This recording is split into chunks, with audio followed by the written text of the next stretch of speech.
तो भाई टायर टूट गया। राम राम सर भाई। तो भाई आज भाई करते हैं ट्रैक्टरों से टोचन। तो भाई चलो करते हैं स्टार्ट। दोनों ट्रैक्टर जोड़ लिए भाई और यूरा अपना सोरा यूरा।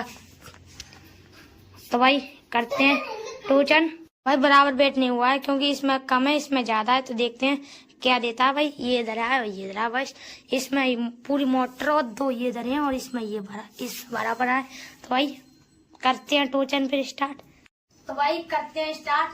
3, 2, 1 गो।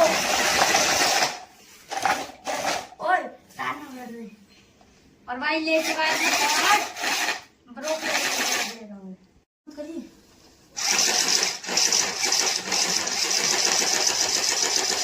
भाई तुम को पढ़ाई और आज।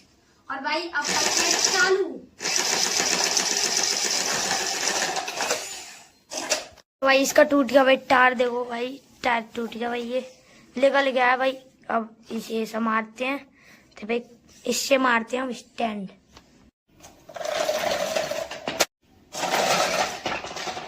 ओ भाई पलट गया भाई टोचन भी कर दी भाई। इसका काम कर दे स्टैंड भी मारे भाई। देख सकते हो पलट गया था भाई ट्रैक्टर।